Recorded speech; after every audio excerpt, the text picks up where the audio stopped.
A vivência de uma pessoa cega, na educação brasileira. Com Felipe Neves. Boa tarde, a gente está aqui com bate-papo com o Felipe. E desde Olá, já eu queria, agradecer pela presença de Felipe.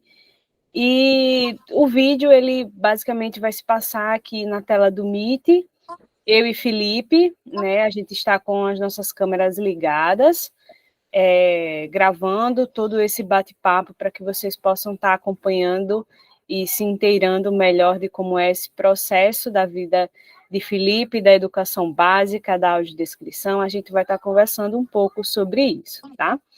Eu sou Nayane, eu tenho 26 anos, a minha altura é mediana, a minha pele é clara, está bronzeada desse sol do dia a dia. Eu tenho cabelos tingidos aí de ruivo. As minhas sobrancelhas, elas são falhas, eu tenho olhos castanhos, meu nariz é achatado, meus lábios são finos. Eu estou usando um macacão, apesar de não mostrar todo ele, mas eu uso um macacão com a blusa de listras brancas e vermelhas. A blusa de um modelo nadador, tá? Aqui em Maceió é muito sol, tá muito quente e a gente só quer ficar mais refrescante. E eu estou usando óculos redondos, estou usando óculos agora, Felipe, de grau. A vida é ó, assim. Tá em aí um breve, acessório novo. em breve uma companheira de bengala. Dá, aí você também está brincando comigo, mas pelo menos um pouco de orientação e mobilidade eu já Já consigo. tem. E aí, Felipe, a gente vai estar iniciando agora esse bate-papo. São perguntas muito tranquilas, né? Eu queria que você falasse um pouco sobre esse teu processo de transição, né? De pessoa que enxergava para pessoa agora com deficiência visual, como você se sentiu e tudo mais. Pode ficar à vontade. Tá bom. Bom, primeiramente, apresentando-me, eu sou o Felipe Neves, um jovem preto de pele clara, tenho cabelo curtos, escuros, sobrancelha não sei se dá para ver, mas sobrancelhas naturalmente feitas de pelos finos, nariz negroide, lábios carnudo, eu uso barba e bigodes, estão aparentemente feitos. Tá legal. Uso óculos escuro e uma camiseta azul escuro com uma volta, uma corrente de prata fina, com um pingente fé invertido. Uau, Bonito, né? show. Essa- É, Gostei. é Um conceitual. destaque.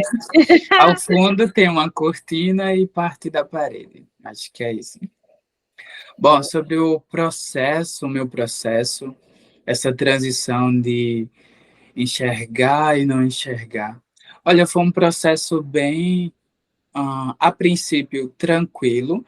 Em nenhum momento eu chorei pela perda da visão, porque foi gradualmente, a perda foi gradual, e, portanto, à medida em que eu ia perdendo, eu fui já aceitando ou lidando de uma forma bem madura com isso.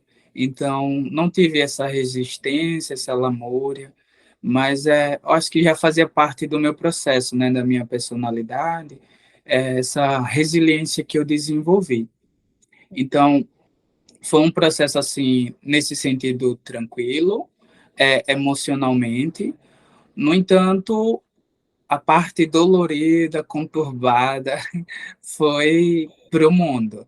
Então, tudo era bom, tudo era ótimo, enquanto enxergava a vida maravilhosa, tudo veloz, não via problema algum. A partir do momento que eu me vejo cego, isso lá para 2013, ah, aí é que a gente começa a enxergar o mundo de outra forma e realmente perceber o quão Maceió, Brasil, o mundo é inacessível. Então, primeiro eu me deparei com as barreiras tectônicas, né, arquitetônicas. Uhum. Então, calçadas irregulares, acidentadas, depois sofri bastante com com a barreira atitudinal, então tinha muita gente que queria, sei lá, ajudar, mas não sabia como orientar uma pessoa cega, e, portanto, acabava atrapalhando. Tinha gente que me puxava, achando que ia ajudar, e, enfim, acabava realmente piorando as coisas. Tem gente que me segurava, sei lá, nos ônibus, o pessoal botava eu para sentar, eu, não, não quero, o problema é na visão. Ô, gente, peraí. Então, tipo, tinha idoso, tinha gestante, pessoas que merecem o lugar, e eu não tinha nenhum problema em ceder, né? O fato de Uhum. eu estar cego, que eu vou botar uma senhora para ficar em pé a viagem toda. Então, depois foi surgindo as outras coisas, né? De acessibilidade comunicacional. E aí, como agora acessar a internet, como agora ver filme, como é que eu também tenho um acesso à informação de modo equitativo? Qual é o recurso de acessibilidade que me dá essa autonomia? Então, eu também sofri muito com isso. Ah, na escola, especialmente, sofri bastante, porque quando eu perdi a visão, eu estava no fundamental, já estava concluindo, já ia para o médio. Hum. Então E você já estava finalizando o Fundamental 2 para ir para o médio. exatamente. Mas Aí, aí você já tem um processo antes disso, então foi no Fundamental 2 que você começou a já passar por esse processo de perda da visão e já se preparar. E de fato você perdeu a visão quando você estava nessa transição, né? Do fundamental para o médio. exatamente. Como a perda foi glaucoma, né? A razão da cegueira, e o glaucoma ele foi atrofiando o nervo óptico. Então, eu fui perdendo primeiramente a visão periférica, Sim. lateral, e depois foi afunilando para o centro. Então, eu não percebia que eu estava ficando cego, exatamente por isso, porque eu só enxergava para onde eu olhava, para onde eu batia o foco. Uhum. Então, já no sétimo ano, no oitavo, eu já estava com baixa visão, só que eu não sabia que estava. Caraca! É, e eu sempre sentei na frente por gostar mesmo de estudar, por prestar mais atenção. E conforme um tempo, eu fui sentando mais à frente porque me dava dor de cabeça quanto mais distante do quadro eu ficava. Uhum. Porque exatamente eu ah, fazia um esforço maior para enxergar, né? E tal. Enfim. Aí eu estava nesse processo do fundamental de finalizar, estava quase finalizando mesmo, e por falta de orientação, eu simplesmente só deixei mesmo de ir à escola, porque eu ia de bicicleta, então quase que eu sofri um acidente, que eu realmente não vi o carro, eu olhei para Cara, um lado, quando eu olhei para frente, do nada o carro, eu pá, foi. É como se ele tivesse brotado assim do nada. Eu, como assim que esse carro tá aqui? Eu não vi. tá cego, cara. Das- é. Aí, pronto, depois daí eu vi, digo, não dá para ir só. E aí eu fiquei um pouquinho, eu acho que envergonhado de ir de ônibus e tal, mas não pelo veículo, mas por ir só e por ter essa questão da dependência, de ter alguém para me guiar. Então eu Uhum. estava um pouco. Eu sempre fui tímido, embora não pareça, já trabalhei muito, mas isso me deixou muito mais retraído. Então eu Sim. ficava assim, digo, poxa, de onde eu não vou não, porque o pessoal vai perceber, é, ninguém vai acreditar, porque aparentemente eu não pareço ser uma pessoa cega. Então, até hoje o pessoal vem com umas palavrinhas assim, tu não é cego não, tu tá brincando, não sei o quê. Enfim, tem um pouquinho de capacitismo aí também, mas já é É, outra questão. exatamente. Então, assim, foi complicado aí porque eu parei de estudar devido à cegueira. E aí ninguém me orientou, nem nada. Parei os estudos, busquei a Ciro Ascioli, que é a instituição para pessoas cegas, ou de reabilitação, na verdade, né? Antes era uma escola, agora é para reabilitar a pessoa com deficiência. Busquei, me matriculei, fiz essa readaptação, aprendi braille, aprendi orientação à mobilidade, andar com e sem bengala. Nesse meio tempo aprendi outras coisas. Pronto, concluí, aprendi o que tinha de aprender. O menino não estava se conformando, voltei a estudar, voltei para o EJA para adiantar. Então, voltei para o ensino médio, só que à noite. E aí veio a dificuldade, né, novamente, porque a escola não tinha uma arquitetura assim pensada para ser acessível. E, portanto, eu sofria, né, porque era meio ladeirado, um caminho íngreme, então tinha sempre esse cuidado de ter uma pessoa ao lado, porque andar sozinho era inviável. Arriscado, né? Oi? Arriscado, né? Você. Sim, tinha até árvore assim na calçada que as raízes ressaltavam, eram grandes, e, Uhum. portanto, o risco de tropeçar ou de meter a cabeça, lascar a gaia em um galho, era grande. Dá uma parada. É. Então, diga aí. Certo, Felipe, pode concluir. Não, foi isso. Então, foi um processo emocionalmente tranquilo. Eu lidei bem, não tive nenhuma relutância em vergonha de bengala, não quero usar óculos, não vou para a rua porque senão. Não, foi tranquilo. Eu entendi a bengala como uma tecnologia que me daria autonomia. Sim. Então, eu aprendi o que tinha de aprender para querer realmente sair, não ficar em casa ouvindo radinho num quarto escuro. Queria mais, então eu fui atrás, concluí o ensino médio, e aí, faculdade, né? Bora Enem! Show. Aproveitando esse ensejo, Felipe, que você já entrou aí na tua vivência de escola, queria saber mais sobre essa questão da autonomia mesmo, né? O que você precisa acessar em um prédio, então pensando aí na tua escola nessa época, ou um livro didático que você precisava, um serviço de saúde, por exemplo, essas questões básicas que a gente tem no dia a dia e que no decorrer que a gente vai crescendo, a gente vai aprendendo, né? Faz parte do processo da adolescência também. A gente começa a sair mais, a gente vai para um cursinho, por exemplo, do Enem, e aí são locais novos, a gente precisa aprender também. Mas nessa tua perspectiva, sabe, eu queria entender melhor esse processo do quesito autonomia mesmo, para o que eu preciso para acessar um prédio, ou acessar um livro didático, uma boa leitura, um serviço de saúde. Certo. Nesse período de baixa visão até cego, eu passei por duas escolas públicas e estaduais. Então, cada uma, no período que eu passei, era inacessível. Hoje, uma delas é mais tranquila, o pessoal trabalhou um piso tátil e tal. É interessante, até voltei lá um outro dia para estagiar. Bacana. Já a outra não, só botou um piso tátil na frente e o resto da escola eu tenho que sair me teletransportando.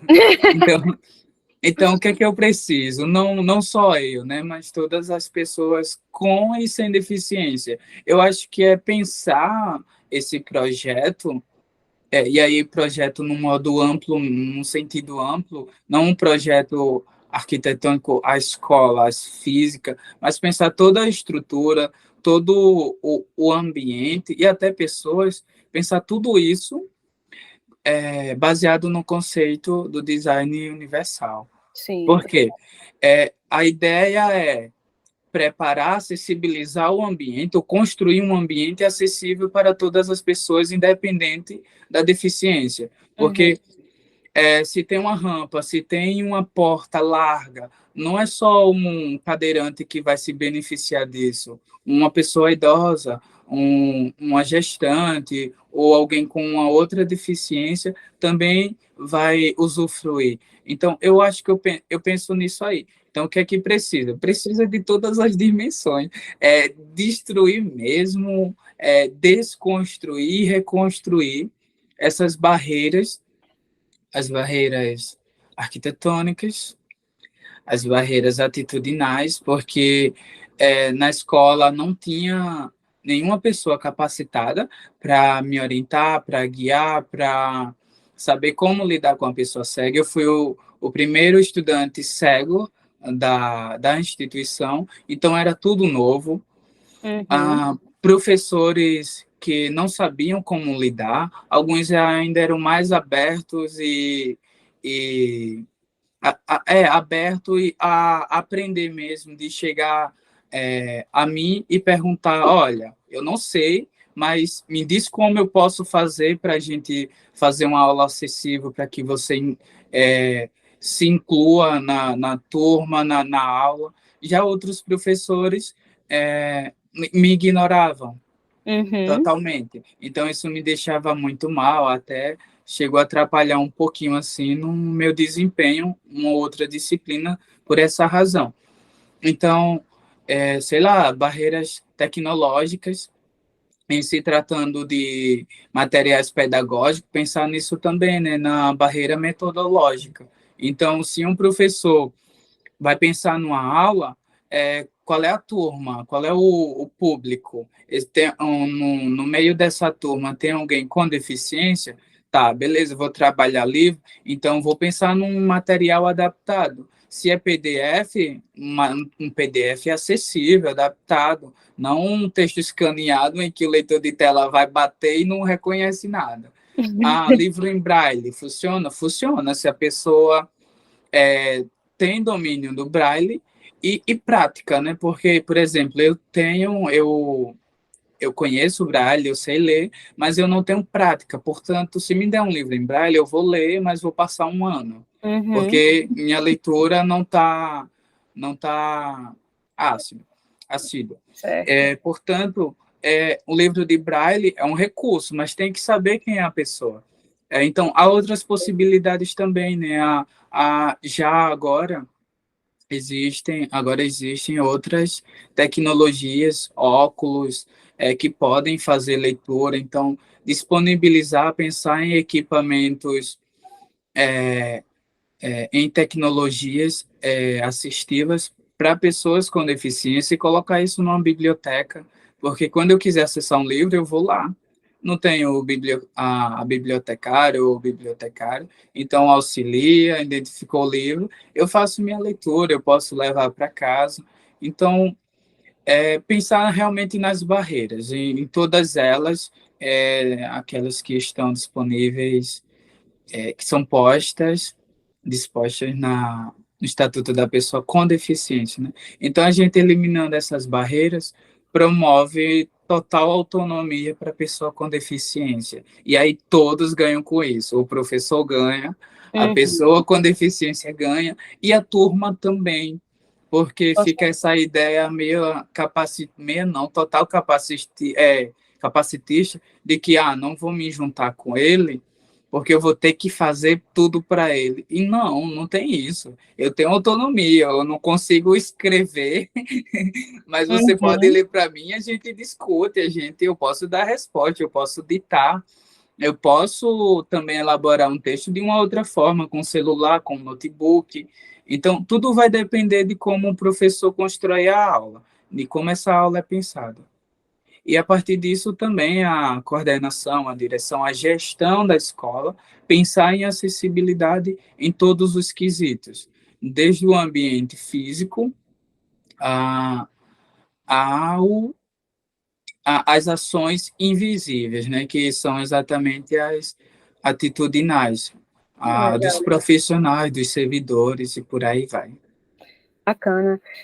O que eu acho interessante, assim, na tua fala, que eu fico pensando, assim, eu acho essencial essa tomada de consciência da tecnologia assistiva, porque eu posso até conhecer várias tecnologias assistivas, mas se eu não fizer uma sondagem, da mesma forma como qualquer professor vai fazer com o estudante. Então, se eu não faço uma sondagem, eu conheço quais são as habilidades que a pessoa precisa desenvolver com deficiência, o que é que ela aprendeu, o que é que ela tem capacidade de aprender, e tudo ser uma construção. Porque, às vezes, o que é que acontece? O estudante com deficiência pode chegar na escola, aí você aprendeu um monte de coisa, domina várias tecnologias assistivas, mas a criança ainda está ali no braille, sabe? Aí você, Exato. um monte de coisa, toma um monte de coisa. Então, ela ainda está passando pelo processo de escola, porque todo estudante, independente da deficiência que ela tem, ele vai passar. E, assim, é normal você fazer esse processo de sondagem para que o estudante ele consiga entender melhor como funciona a escola, mas também como aprender mais, né? Utilizando aquela tecnologia assistiva e você fazendo tudo isso de um processo. Outra coisa que, assim, eu acho muito bacana que você falou foi essa questão da participação dos estudantes, do corpo docente, da diretoria da escola, e eu acho isso muito interessante, porque às vezes a gente tem essa tendência de achar que é só o professor, ou então só a direção da escola, mas a escola é um meio em que todo mundo precisa passar e que faz parte da nossa construção como cidadão. E, de fato, é um privilégio você conviver com uma pessoa com deficiência, porque você vai ter uma vivência que talvez outras pessoas não tenham. E você vai se tornar, aprender e ter a oportunidade de se tornar um cidadão melhor através das oportunidades que você vai poder abraçar na escola, porque não necessariamente só porque tem uma pessoa com deficiência visual na sua sala, você já é uma pessoa que promove aí a acessibilidade. Então, é isso, assim, eu achei muito bacana essa tua fala, gostei, Perfeito. e eu sempre penso, sabe, quando eu comecei nessa perspectiva da acessibilidade, eu fiquei, sabe, pensando muito, assim, o quanto isso ia me afetar em termos de cidadã. Eu vi que isso estava para além do local onde eu estava, sabe, do que era que eu fazia ali, por exemplo, como auxiliar de sala, como eu comecei voluntária. Então, assim, isso era para mim, para a minha vida, sabe? E hoje reflete. A gente consegue ver as pessoas de uma forma diferente, os ambientes que a gente transita é diferente, e a gente acaba afetando outras pessoas que estão ao nosso redor. Então, quem aproveita de fato, né, essa oportunidade, realmente tem muito a ganhar, como você bem colocou, sabe? Isso é muito importante porque com pequenas atitudes também nós, pessoas com deficiência, também podemos educar. Então, por exemplo, Uhum.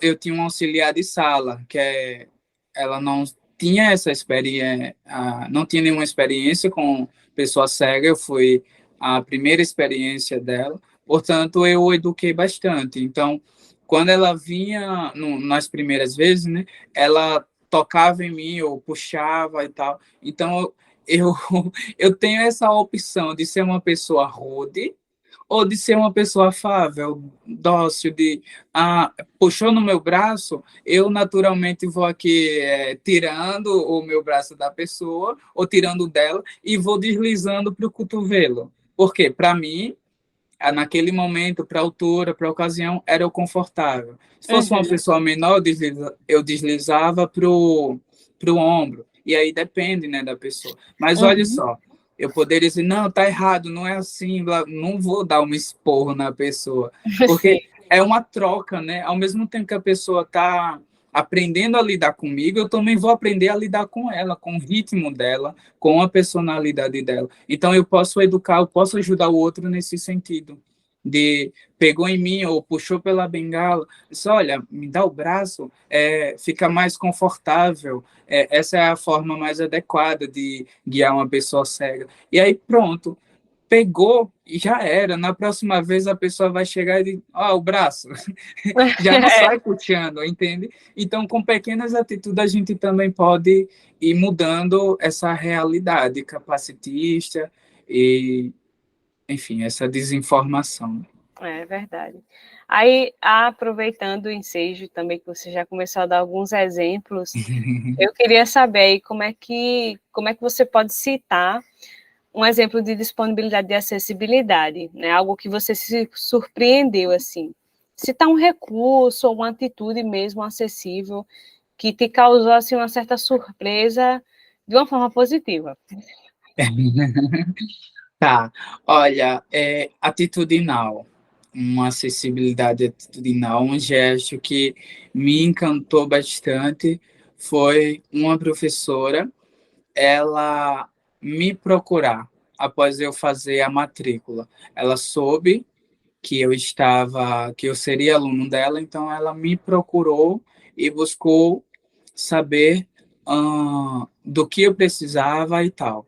Eu achei Uhum, isso muito lindo, porque anteriormente, em todos os anos, em todos os períodos, eu tinha que comunicar com a coordenação, a gestão, eu tinha que entrar em contato com os professores, me apresentar, dizer que eles iam ter um estudante com deficiência visual e pensar em materiais acessíveis e tal. Então, quando essa professora ela soube de mim e ela fez contato e não eu, isso me encantou. Isso já me deu um ânimo assim, dizer, nossa, vai ser bom. Vai ser bom porque tem alguém acessível, tem ao menos alguém aqui que se preocupou. Se não souber, ao menos vai estar aberta para aprender. Então, se eu uhum. disser, olha, eu preciso disso para ter acesso ao material, eu tenho certeza de que ela não hesitaria em correr atrás e algo do tipo. Então, essa atitude me encantou bastante e me surpreendeu. Eu acho que a gente precisa mais disso, nós enquanto profissionais e os profissionais também, de ter essa atitude, de buscar saber quem são, quem está entrando na escola, quem está saindo, e se percebeu que vai ter alguém com deficiência na turma, faz contato, se apresenta, busca saber qual é a idiosincrasia do outro, a particularidade, as necessidades, e se enturma. E aí, a partir disso, vai ser uma troca muito rica. O diálogo é a solução. É, eu acho legal, porque assim, a gente é muito humano, cara.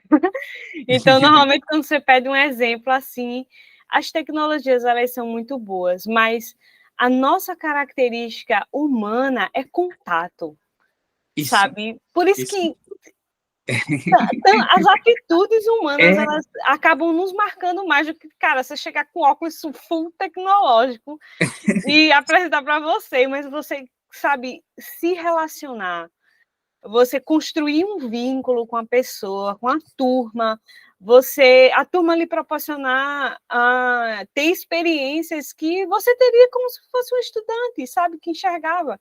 Ou um sim, professor ali, cara, me marca muito, é, sabe?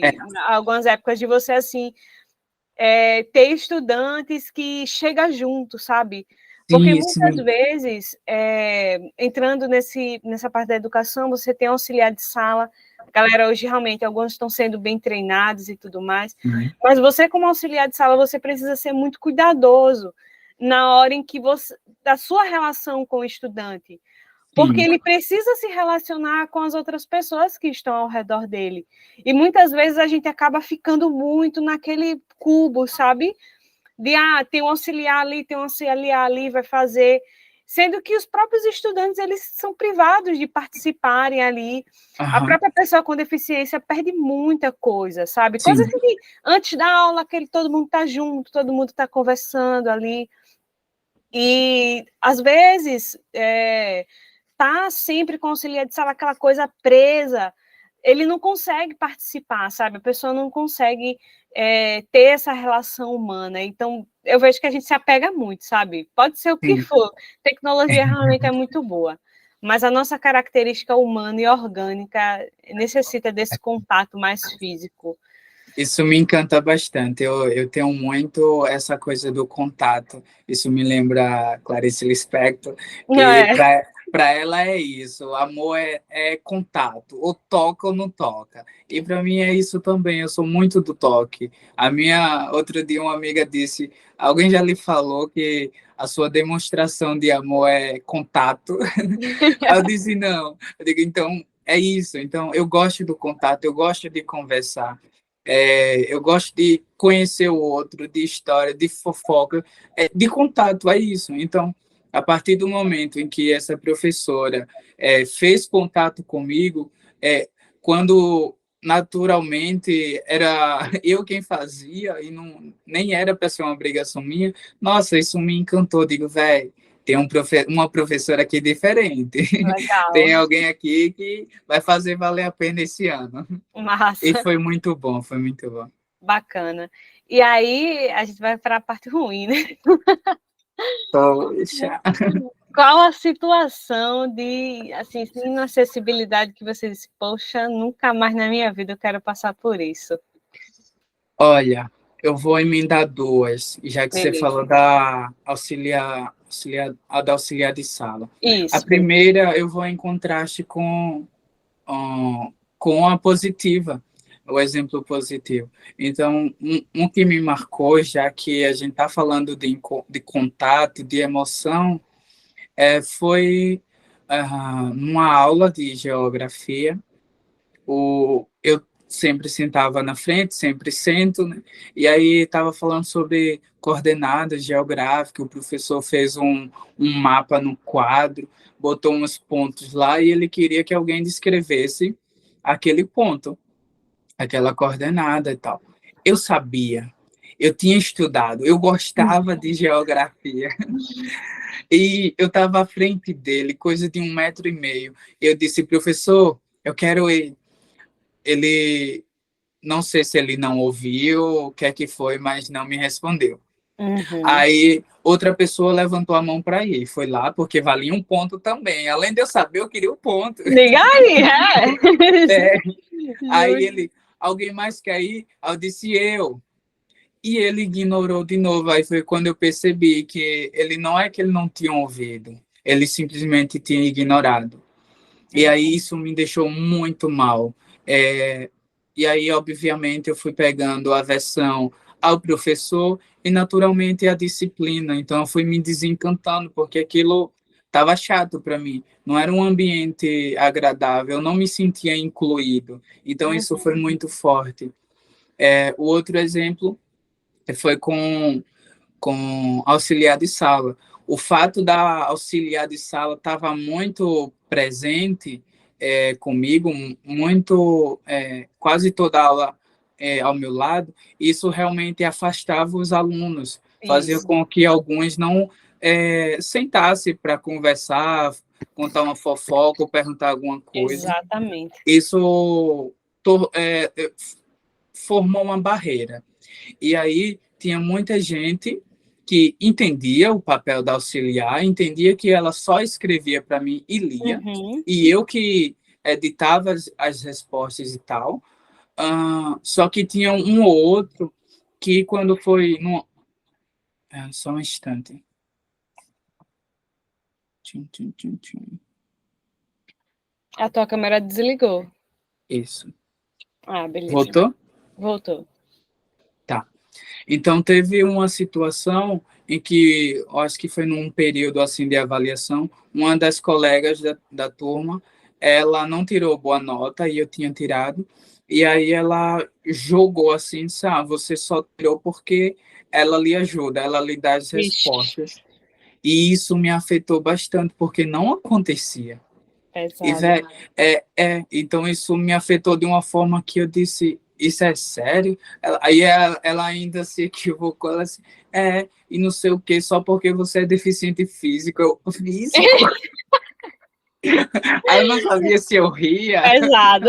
ou se eu chorava, porque aquilo me afetou forte, mas aí eu entendi essa coisa, né? Ter um auxiliar de sala é bom, mas também tem que saber exatamente essa conduta, até onde, ou até onde eu posso ficar, acompanhar a pessoa com deficiência e Isso.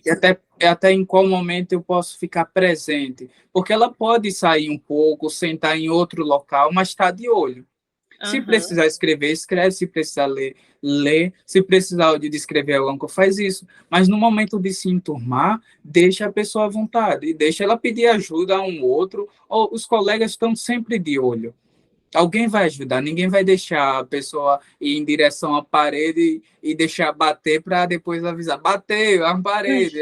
Tá, eu percebi. É. Então, isso depois aconteceu. Ela percebeu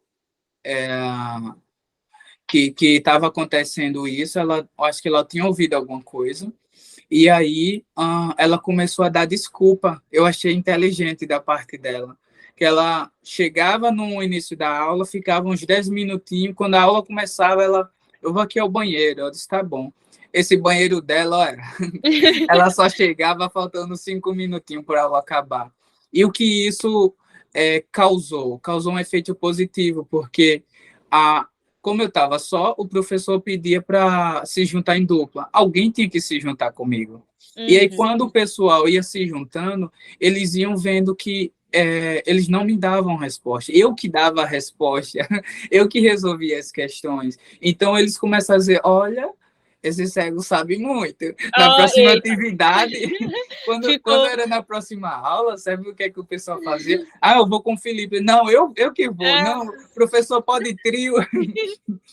Então, olha só, entende? A ausência quer dizer, a presença em excesso da auxiliar de sala criou uma barreira. E a ausência dela, bem pensada, bem pontual, trouxe um efeito reverso, né? Um efeito positivo. Então, essas duas experiências me marcaram bastante. Bacana. Bacana, legal, Felipe. Muitas coisas assim que eu fico pensando toda vez que a gente conversa. O quanto a gente tem assim oportunidades, sabe? Não que a gente esteja desmerecendo um trabalho ou outro, mas é questão realmente de estratégia, sabe? É você saber utilizar ali o próprio professor também dizer que parte eu tenho aqui, sabe? O estudante pensar em que parte eu tenho aqui, mas para ele pensar nisso, o professor, o auxiliar de sala, eles têm que trabalhar em conjunto ali. Porque, por exemplo, a gente traz para a perspectiva da audiodescrição, você pode trabalhar a sensibilidade ali dos estudantes trabalhando conteúdo com audiodescrição. Sim, e aí não precisaria de um auxiliar, né? Se o professor já inclui audiodescrição no plano dele, ele automaticamente não é que retira a função, o trabalho do auxiliar de sala ou da auxiliar, mas ele, na verdade, faz uma aula muito mais ampla, muito mais inclusiva. Em outro momento, o estudante com deficiência ele vai precisar, sim, da auxiliar ou do auxiliar de sala. Mas para aquela aula, para aquele momento, o professor pode se valer desse recurso. Então, é ter conhecimento, é saber usar e, mais uma vez, diálogo. Tendo diálogo com a pessoa, com o estudante, com o auxiliar, isso se resolve. É a primeira barreira para ser quebrada, assim. Realmente, o diálogo é importante. Mas, Felipe, a gente chegou ao final e eu queria agradecer por essas nossas conversas de toda vez que a gente vem conversando. Eu sempre aprendo muito. Eu gosto muito mesmo de refletir sobre tudo e relembrar certas coisas, né, que a gente precisa lembrar. Relembrar nosso papel como cidadão, seja como professor, seja onde quer que nós estejamos. Sempre vai surgir alguma pessoa cadeirante. Um dia desse surgiu uma moça cadeirante, eu fiquei olhando assim, ela lá. Aí eu fiquei de caramba, ninguém perguntou se queria que tirasse uma cadeira para ela ocupar a cadeira de roda lá, ali, ela toda deslocada.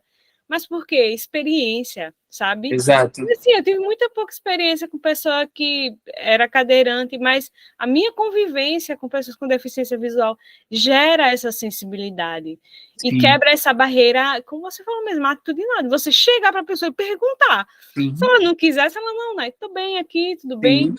Mas se quiser, você está ali quebrando uma barreira, você está chamando alguém junto para ir falar com a pessoa. Então, tudo isso são as oportunidades que a gente busca saber aproveitar melhor. E, de um certo modo, está acolhendo, né? Isso num ambiente de saúde é muito importante. Está me ouvindo? Tô sim. Tá. É que eu ouvi um silêncio, será que desligou? Tá. Num ambiente de saúde, num posto, num hospital, essa questão da atitude é muito importante. Não precisa ser um profissional, né?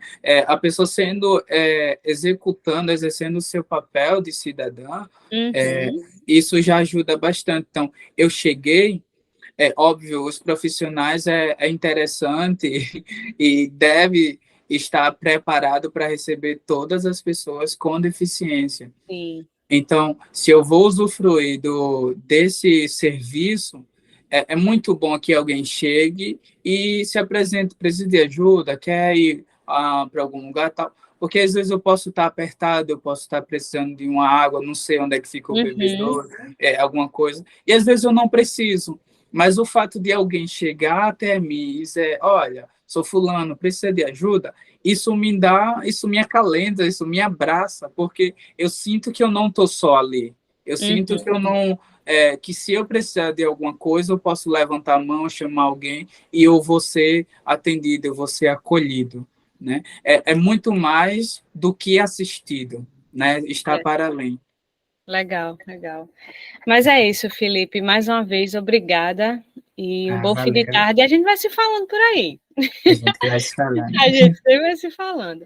Então, Tchauzinho. tchau, tchau.